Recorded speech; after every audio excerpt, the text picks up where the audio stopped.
to start with the news, what we learned over the weekend and where we are. Yeah, that's right. So we learned, obviously, on Friday night around 7 p.m. that Justice Ginsburg had died. Almost immediately, the political jockeying kind of began. Oh my God. That night, Mitch McConnell put out a statement saying President Trump's nominee will receive a vote on the floor of the United States Senate. The president then held a rally on Saturday after a surreal moment, if you haven't seen it, in which he actually learned live of the news of RBG's death. But the president then held a rally on Saturday committing to name a nominee this week, which was confirmed this morning by the White House press secretary. Let's take a listen to what Trump said over the weekend.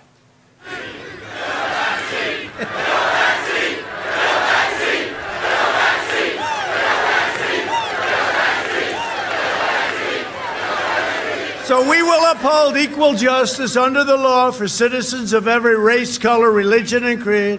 I will be putting forth a nominee next week. It will be a woman.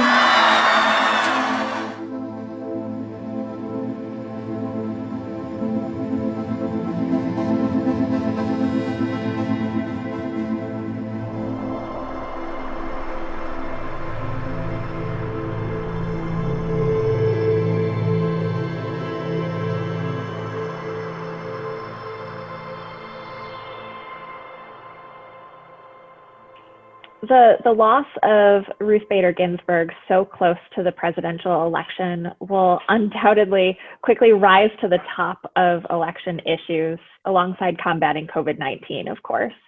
But what we know right now, obviously public opinion data is slowly starting to emerge in the days after her death. But right now, what we know is that most Americans think the winner of the presidential election should pick Ginsburg's successor. Basically, what this means is that the public right now is sort of directly at odds with President Trump and what the Senate Republicans have been saying about selecting a nominee quickly. Yeah, I mean, look, there's definitely consensus among voters, among the American public, that voters want to wait until after the election to see someone nominated, but that's clearly not going to happen. We know that President Trump is going to announce somebody on Friday.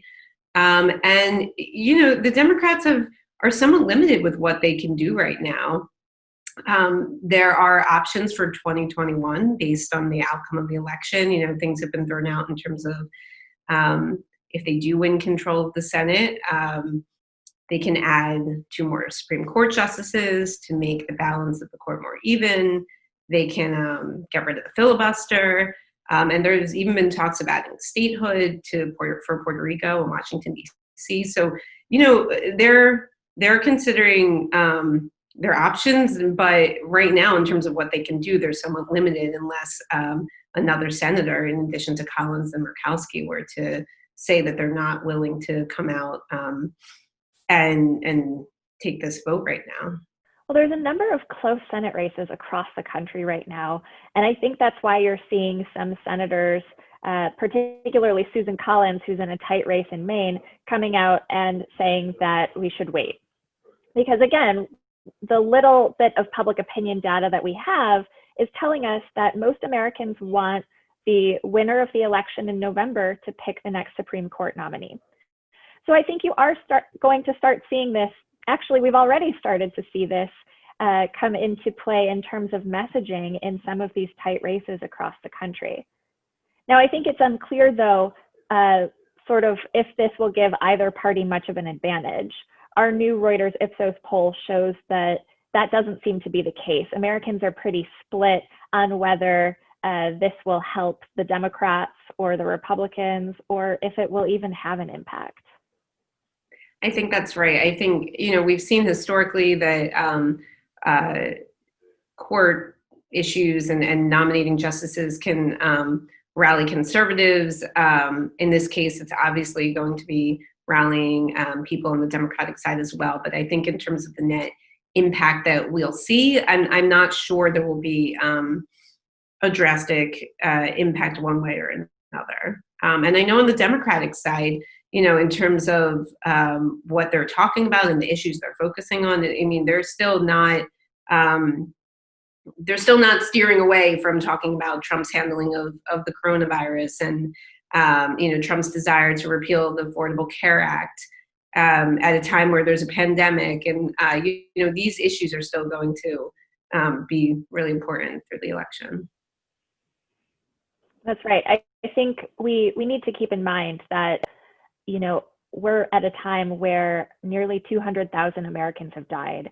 And the issue of combating the coronavirus and having a plan in place to help the country recover, that's not going anywhere. So for so long, I think coronavirus has kind of existed in a vacuum. And now certainly the issue of Supreme Court and nominating somebody to replace Justice Ginsburg will be an issue, but it's not, I don't think we're going to see coronavirus sort of fade from the background. It's still front and center in the minds of many Americans across the country.